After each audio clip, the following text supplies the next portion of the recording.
Olá, pessoal. Sou o professor César Hildo. Vou estar com vocês com a maravilhosa filosofia. Estamos com questões voltadas para o Enem e conteúdos para a terceira série do ensino médio, né? Estamos na sexta aula e a temática que a gente vai estar trabalhando é o mundo de Platão, né? Platão, esse grande pensador, né, que, na verdade, foi um grande discípulo de Sócrates, e também foi o único pensador, assim, depois de Sócrates, que passou a escrever toda a experiência que ele teve com seu mestre.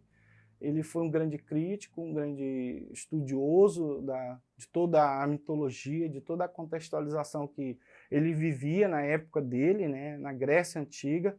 E aí a gente vai ter temas voltados para o Enem. Então, dentro dessa contextualização de Platão, que cria um mundo sensível, inteligível, né, que vai criar o conceito da justiça na República, que vai trazer o mito do Anel de Gêngios, o mito da caverna, e a gente vai ter também um mito hoje sendo trabalhado, né, que é a questão do andrógeno, né, que é um ser perfeito, criado com duas personalidades, duas sexualidades, e que, de certa forma, é dividido. E aí entra aquela grande questão do amor platônico, né? Muita gente, às vezes, não sabe definir o que é o amor, mas existem várias formas de amor, né? Existe o amor que um pai tem pelo filho, ou uma filha tem pelo um pai, ou ambos, ou os irmãos têm ambos amores um por si, mas não é aquele amor sexual, não é aquele amor ilícito, ou amor de incesto, né? Existe o amor filial, existe o amor estóger, existe o amor ágape, que é o amor de sentimento espiritual pela sua divindade. Mas também existe o amor platônico, né? Esse amor que é citado, por exemplo, nas suas alegorias, nas suas cartas. E aí a nossa temática de hoje é justamente falar sobre essa questão. Ela é uma questão do Enem, é uma questão que ela vai trabalhar sobre essa temática, principalmente em Platão.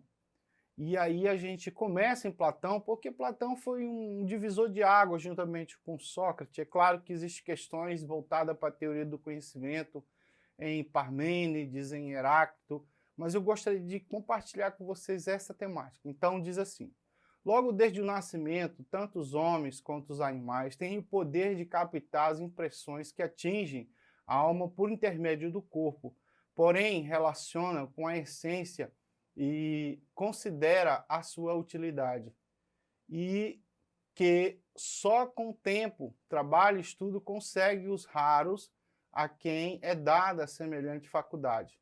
Naquelas impressões, por consequente, não é que reside no conhecimento, mas no raciocínio a seu respeito.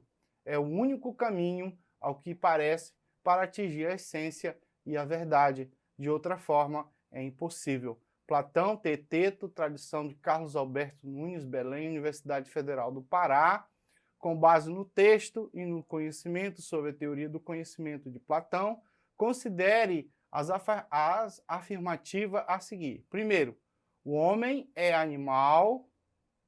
Homem e animal podem confiar nas impressões que recebem do mundo sensível, assim atinge a verdade. Essa é a primeira questão, né?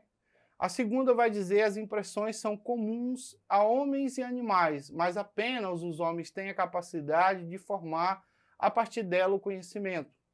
E o 3, as impressões não constituem conhecimento sensível, mas são consideradas como núcleo do conhecimento inteligível. E o 4, o raciocínio a respeito das impressões constitui a base para se chegar ao conhecimento verdadeiro. Assinale a alternativa correta. Então, pessoal, nós temos aí essas questões. Vamos voltar um pouquinho e entender, por exemplo, que Platão está numa divisão de água da filosofia. Existem os filósofos pré-socráticos, que foram antes de Sócrates, que eles tinham uma percepção do mundo. A teoria do conhecimento é aquela teoria de perguntar qual é o sentido realmente das coisas, se realmente nós conhecemos as coisas. E os pré-socráticos buscavam o conceito da arqué, eles buscavam a explicação da lógica do universo. É claro que nessa contextualização passou a existir a mitologia para tentar explicar. Mas, por exemplo, Parmênides, ele passa uma percepção de que existe uma ideia de algo, né, que, por exemplo, a ideia do professor César, uma ideia lá perfeita, que embora que exista outros Césars, né, semelhante, que era pequeno e já envelheceu, morreu, mas existe uma ideia perfeita, imutável, que não muda nunca, do César. Assim como existe uma ideia, por exemplo, de um pé de manga, né, uma mangueira, uma manga mesmo, existe uma ideia perfeita, embora que existiu ou já existiria ou passou a existir ideias de manga, manga murcha, manga pequena, manga... mas existe uma ideia perfeita que não muda. Já o velho Heráclito diz que não, que existe uma ideia que todas as coisas estão em constante mudança, o mundo está mudando, e ele dá a ideia, por exemplo, a água ela é mutável, ela pode ser gasosa, ela pode ser líquida, ela pode ser sólida, mas as coisas estão em constante mudança, daí a teoria dele que ninguém toma banho no mesmo rio 2 vezes.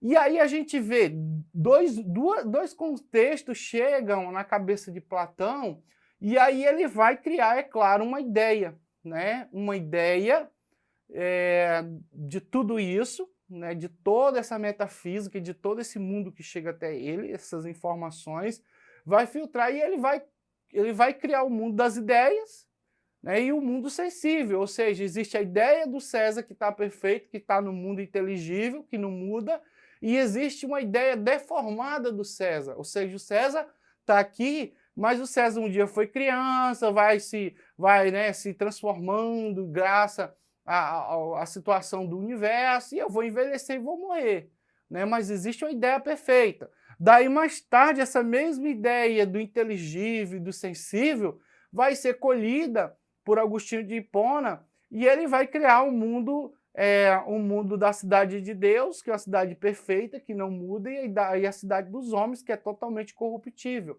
Então, dentro dessa contextualização, a gente vai poder ter uma ideia que, por exemplo, os animais, eles não têm impressão de tudo isso. Os animais não conseguem perceber. Um animal pode passar por um gelo e não saber que é água, pode passar por uma névoa e não saber que é água. Ele não tem ideia desse mundo que está à sua volta, tá bom?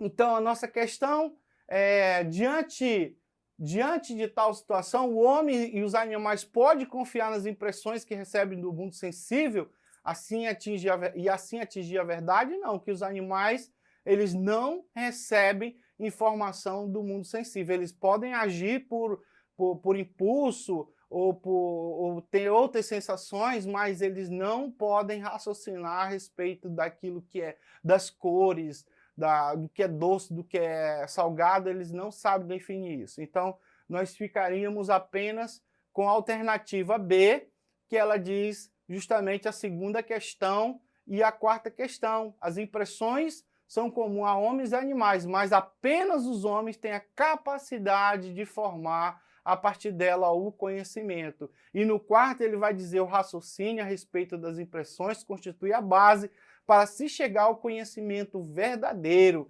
Então está aí a nossa questão respondida. Vamos para a próxima, tá bom? Eu espero que você esteja visualizando aí. E aí, a questão do Enem de 2016, os andrógenos tentaram escalar o céu para combater os deuses. No entanto, os deuses, em um primeiro momento, pensam em matá-lo de forma sumária, depois decide puni-lo da forma mais cruel, dividindo-nos em 2. Por exemplo, como se pegássemos um ovo cozido e com uma linha dividíssemos ao meio. Desta forma, até hoje, a metade separada busca unir-se, cada um com saudade da sua metade. Tenta juntar-se novamente a ela, abraçando-se, enlaçando-se um ao outro, desejando formar um único ser. Platão, Banquete, São Paulo, Nova Cultura, 87. No trecho da obra O Banquete, Platão explícita por meio de uma alegoria o bem supremo como fim do homem, o prazer perene como fundamento da felicidade, o ideal inteligível como transcendência desejada, o amor como falta constituinte do ser humano e o autoconhecimento como caminho da verdade. Então, qual que dessas questões você acha que está relacionado com a nossa contextualização, né? Lembrando que nós trabalhamos aqui há pouco tempo falando sobre o amor. Então, a nossa questão certa é o amor como falta constituinte do ser humano. Então, Platão ele vai dizer que o homem ele produz esse amor e busca a outra metade. Então, quando você vê aí, agora há pouco passou o Dia dos Namorados, né? Alguém dando flores, alguém dando cartinha, levando a sua namorada ou seu namorado para uma situação, na verdade é aquele amor platônico buscando, né, estar junto, ali estar pertinho, né, a pessoa vive em função do outro, né, esse é o chamado amor platônico, tá bom? Vamos lá, prosseguir. Então nós temos a segunda questão, vocês estão visualizando, é uma questão do Enem de 2012, ele vai dizer, para Platão, o que havia de verdadeiro em Parmênides era o objeto de conhecimento, é um objeto da razão e não de sensação. E era preciso estabelecer uma relação entre objeto racional e objeto sensível material que privilegiasse o primeiro em detrimento do segundo. Lenta, mas irresistível, a doutrina das ideias forma-se em sua mente. Zigano, Platão, Aristóteles, o fascínio da filosofia, Odisseus adaptado. O texto faz referência à relação entre razão e sensação, um aspecto essencial da doutrina das ideias de Platão. De acordo com o texto, como Platão se situa diante dessa relação? Então, pessoal, nós temos duas questões que são trabalhadas muito em Platão, né? Que é a questão do mundo sensível, o mundo que nós temos, a sensibilidade, os sentidos, né? Olfato, paladar, audição, essas coisas que chegam a nós produzem conhecimento, né? Mas às vezes a gente tem que duvidar desse conhecimento, às vezes você toca em alguma coisa e jura que é um objeto e é outro. Às vezes você ouve alguma coisa, jura que é um cantor, jura que alguém está falando, é outra pessoa. Às vezes, ao longo, a gente vê um objeto, jura que a gente está vendo algo, mas é enganoso. Então, os sentidos nossos são enganosos. A gente realmente tem que conhecer as coisas como elas são, e usando principalmente a intuição, usando a mentalidade, tá? Então, a questão A, vamos se voltar de novo aqui para a nossa questão do Enem, ele vai dizer, estabelece um abismo intransponível entre as duas, privilegia o segundo e subordina o conhecimento a eles. C, atende-se à posição de Parmênides que em razão e sensação são inseparáveis, afirmando que a razão é capaz de gerar conhecimento, mas a sensação não, rejeitando a posição de Parmênides de que a sensação é superior à razão. Então nós temos aí essas 5 problemáticas, lembrando que no caso, Platão ele vai sustentar que existe a sua importância das sensações, mas também tem a importância da razão, certo? Ele vai balancear entre dois mundos, mas a nossa questão certa está aí, afirmando que a razão é capaz de gerar conhecimento, mas a sensação não, porque as sensações elas são enganosas, ela pode levar você ao erro, mas quando você busca realmente o conhecimento gerado pela razão, essa não tem engano, essa é certeza. E mais tarde, a gente vai ver a pessoa do próprio René Descartes usando essa teoria de Platão para fundamentar, né, a teoria do conhecimento. Tá bom, gente?